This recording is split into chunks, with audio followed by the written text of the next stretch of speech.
All right, we're going to do a little bit of a Live It Fit consultation right now. Whenever I've started with a private client of mine over the years, the key thing is that we set it up correctly so that you're doing the right things and we're building it into a system. I don't mean this to sound dry, but I do want to give you something that most likely you never learned from your doctor, from your health insurance company, from your school, from the industry, and that is how your body works and how you could exercise doing the right things, exercising smarter but getting better results and eating more food and dropping more body fat and getting to your goals. So let's start with your goals. And you might have goals of dropping weight or losing fat, which there are different things. I'm going to describe that in a second. Maybe increasing energy or moving better, feeling better. You have all of these different goals. Now, in order to get you to your goal or to an outcome, we have to do the right things. It breaks down into three key elements. Number one, it's not about exercising. It's not about activity. If you ever heard from your doctor or your health insurance company, you know what, just get more active. Walk around the block, wear a pedometer, join a walking club, park further from the door when you go grocery shopping. If you've ever heard that before and you tried those things, another one is, take the stairs instead of the elevator. If you heard those things before and even tried it, you probably understood something over time. It wasn't getting to your goals. You didn't change your body radically. You didn't fit in smaller clothes. You didn't lose a lot of weight. You didn't drop body fat. You didn't reduce medication. None of those things really happened because all activity isn't equal. But what we want to do is improve your metabolism. Metabolism is the rate or speed in which your body uses food for fuel. Now, of course, as we age, it naturally slows down. We have ways to train, though, to change that. So it's slowing down with age. Typically for women, it starts slowing down about age 18 to 20. Men age 20 to about 24. That's the place in which it starts to drop off. You won't notice it, though, typically until you're 30, 35, 40, and so on. Then all of a sudden, wow, I can't believe what's happening to my body. And many people say, I don't get it. I'm probably exercising more than I ever have, but I've never been this size before. It's because your metabolism is slowing down. Now, let me ask you a question. Where is the only place in your body that burns calories? Do you know? Now, you've probably engaged in exercise before. You've walked and you've jogged and you have home fitness equipment and you've joined gymnasiums and you've done all these things and you've tried to be active, and that's good. But with all that activity, you're trying to burn calories. Specifically, where does it occur? Now, most likely, nobody ever told you that before. This is super important. How can you optimize your exercise if you don't even know where in your body you're burning anything? Well, I'm going to give you the answer. It's your muscle tissue. Muscle equals metabolism. In fact, for every pound of lean muscle you have on your body, you'll burn an extra 35 to 50 calories every single day. It's called the metabolic equation. 1 pound burns, let's say, just to estimate it, 50 additional calories every single day. Now, we're starting to connect some dots here. The reason why men can drop faster and eat more than women is, in general, men have more muscle tissue. The reason why you're able to eat more and stay leaner when you were younger, for the most part, was because you had more lean muscle tissue. And the reason why you could just look at a piece of cheesecake right now and gain 2 pounds is because you have less muscle tissue, you have less metabolism. So we want to change that, and it has nothing, of course, to do with exercising like an Olympic athlete or a pro athlete or a bodybuilder. But it does have to do with, of course, of increasing our lean muscle. So it comes down to 2 different kinds of exercise. You could either do strength training or aerobic training, or we call it anaerobic training. Strength training or aerobic training sometimes can be done as cardio. Those are our 2 options when it comes to training. Now, clearly, strength training will do a much better job at improving your muscle tissue. There's no doubt about it. So you'll improve your metabolism. Now, what kind of training most likely have you done up to this point in your life? You've probably, like most people, have done more aerobic training. You're trying to be more and more active, but you're not increasing your 24-hour metabolism. That is the reason why when you do train and do strength training, your body burns more 24 hours a day. Now, going back to the health club or gym scenario, if you ever went down to the free weight section of the gym, Generally speaking, yes, there are more men than women, but if you ever went down there, the people down there generally are much leaner than the people on the cardio equipment or in the aerobic classes because they're exercising smarter. Also, if you've ever seen somebody in an aerobic class and they're always there and they're always working out, and they're really giving it a great effort, and they're sweating like crazy, and they never look any better, it's because they're not focusing on their metabolism. So I don't want to increase the amount of time people exercise. I want to decrease it, but we want to do the right things. We must do strength training. I'm going to help you do that along the way. Also, too, it's not just about grabbing some weights and going crazy. Your workout has to constantly change, progress, and challenge your muscle tissue in order to develop more lean muscle tissue. It's as simple as that. And lean muscle tissue takes up 4 times less space than fat. So if you think you're going to get big and bulky, that's really not the case. In fact, the reason why your jeans might not fit has nothing to do with you being too muscular. It has to do with trying to jam too much fat inside your jeans. That is going to cause a space problem. So it's all about doing the right things and exercising smarter. Okay, now that we have number 1 down as improve your metabolism, number 2, and you knew this was coming, we have to talk about your food. And most people say, oh yeah, that's the problem. I just eat too much food or too many calories or my portion sizes are too big. For the most part, it's really nonsense. Here's the deal. You've been lied to most of your life saying it's all about calories and calories in, calories out and cut calories and diet and skip meals and starve and eat rice cakes and all of these crazy things that has nothing to do with that. But it does have to do with food and about balancing, ultimately, your blood sugar levels. Now, this isn't a new topic, and most likely you've heard of this before. It's been going on since even well before the Atkins days of the late 1960s, early 1970s. But if we carry it through today, even with other popular diets out there, everything from South Beach to protein powder diets to zone diets to even things like the Mediterranean diet and paleo diet nowadays, it's all about balancing blood sugar. With blood sugar, it kind of looks like this.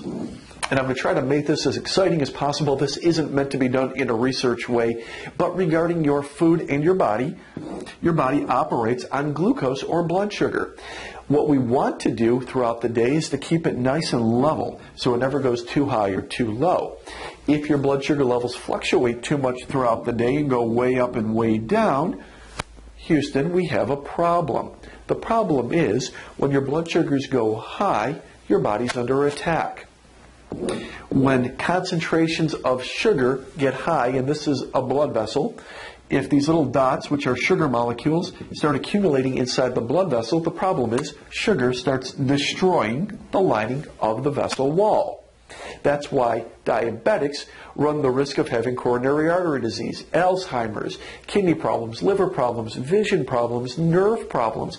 All of that happens because sugar is being accumulated and they have no way to manage their blood sugar anymore. So whenever you eat sugar or have a high carbohydrate food, this is what happens. Your body gets under attack. Now, don't fret just yet. Here's the deal. Our bodies are amazing, and they have a backup security system. It's called your pancreas.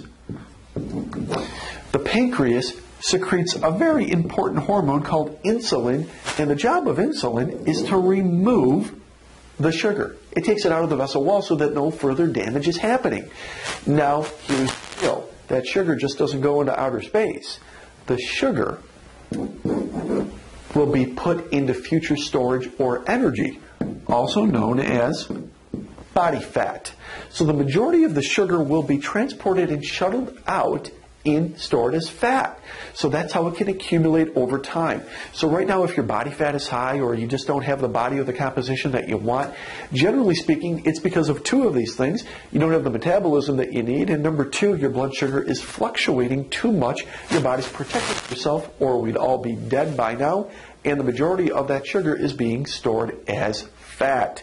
Yes, this is a simplification, but it's really how your body works and the process of it in terms of trying to do the right thing so that we don't die. Now, that being said, even if you eat low calories, 500, 600, 1,000 calories a day, which for most adults is just crazy low, your body will still store fat.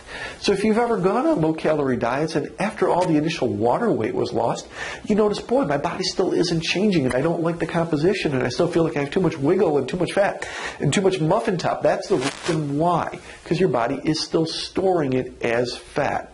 So I want to think about nutrition as a way to balance your blood sugar. If you do that, your body will be less likely to store anything as fat, no matter how much you eat. Now it's important to look at what choices we have when it comes to food in order to keep our blood sugar level. I mentioned that we want to keep your blood sugar in a nice range right there through the middle. If you want actual numbers to go with it, it would be great if your blood sugar stayed between 80 and 120 milligrams per deciliter of blood every day throughout the day. Now, that sounds very dry, and you're probably thinking, well, I'm not going to walk around with a glucometer measuring my blood sugar, or maybe you are. The key is you don't have to. If you follow my suggestions, you won't even have to worry about it because your blood sugar, for the most part, will stay where it should be.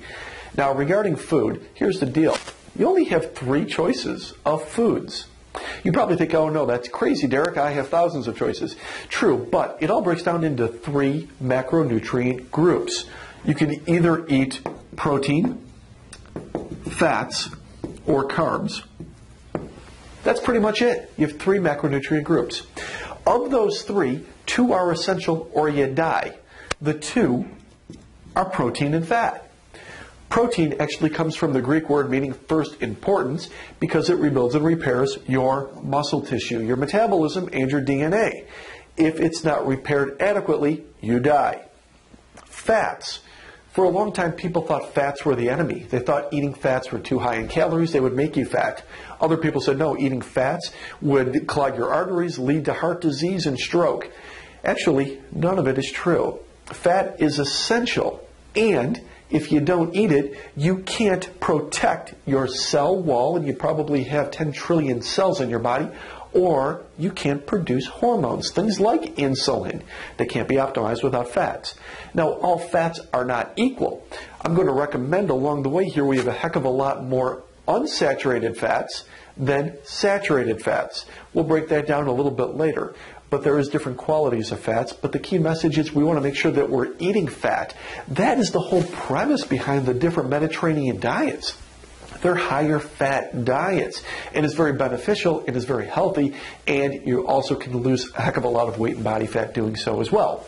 Now, looking at this, ironically enough, the only 2 things that we need to survive, protein and fat, and the way our bodies are worked to process energy, are 2 groups that won't even change your blood sugar. They both have a glycemic index of 0. So with protein, you can eat chicken, fish, turkey, beef, pork, eggs, and your blood sugar doesn't change. With fats, you can have everything from seeds, nuts, many oils, and even nut butters, olive oil, macadamia nut oil, almonds, walnuts, cashews, pine nuts, macadamia nuts, pecans, walnuts, all of these different things, and your blood sugar level won't even change. That is what we should focus on regarding nutrition. Now, some of you are saying, well, geez, don't we need carbohydrates? Well, yes and no. The answer is really no, because your body will always make sugar out of protein, fat, or your muscle tissue. It's called gluconeogenesis. Don't have to worry about remembering that. But your blood sugar won't change when you have either one of those. Now, those 2 are the only things needed to survive, as I mentioned. That being said, why do Americans consume roughly 80% of all their calories through carbs? Now, you're probably thinking, well, because they're delicious, or because they're easy, or they're convenient. It's really none of those. Keep in mind that carbohydrates are nothing but compositions of sugar molecules. It's an accumulation of them. And sugar, by definition from the World Health Organization, is a drug. It's a drug because it's addictive. In fact, you may have seen a recent study showing that sugar is slightly less addictive than nicotine, but slightly more addictive than heroin. And it's so readily available. Now, you probably already know that. The more sugar you eat, the more sugar you want. The more high carbohydrate foods you eat, the more high carbohydrate foods you want. You have a little bit of sugar early in the day, and you want it throughout the day. Or what I call the Christmas cookie effect. Christmas cookies are like the some of the worst cookies of the year. I could name 10 different cookies better than Christmas cookies. But when you start having them, you don't stop having them. Girl Scout cookies, and they're delicious. When you start having them, you don't stop having them, because the more you have, the more you want. It's addictive in nature because it changes your blood sugar so much. So keep in mind, when you eat carbs, depending upon the carbs, they will change your blood sugar from 0 or no change at all to at least 150 milligrams per deciliter, which is a sugar bomb. The key thing is to make sure that you understand that. Now, that being said, all sugar and all carbs are not equal. The best of the best of the best are veggies. Veggies will change your blood sugar, but not dramatically. Everything else kind of goes down from there. Whole grains, white flour, and then simple sugars. I'll discuss those more in detail, but these will change your blood sugar dramatically, moving it in and out of the range of where your blood sugar should be, therefore causing the accumulation of sugar inside your vessel wall, therefore causing your pancreas to release insulin and to take the sugar out to protect you and save your life and store it as fat. And for your efforts, you're going to crave even more. And around we go. And that's how body fat accumulates. That's how blood pressure increases. That's how we become pre-diabetic and diabetic, which leads to heart disease, which leads to kidney problems, which leads to liver disease, which leads to digestive issues, everything from gastritis to heartburn to hiatal hernia to acid reflux. All of that happens because of this tremendous fluctuation. We're going to keep this in check, and if we do so, we're going to eat tremendous and delicious foods, proteins, fats, and good carbs, and don't even have to worry about quantity so much because it won't change your blood sugar level enough. Now, here's the deal, too. You really would have a hard time eating too much of the right foods and gain fat. What do I mean? Well, in any given day, I guess if you could eat 11 pieces of chicken, try it. My guess is that if you could do it for one day, you probably couldn't do it for multiple days. I've tried before. It's almost impossible to overeat the right foods. The same with fats, the same with vegetables. It's nearly impossible to overeat it on a daily basis. With carbs, you could easily even undereat it and gain fat. So keep all of this in mind. It's about balancing your blood sugar. Now, lastly, it ties into your metabolism.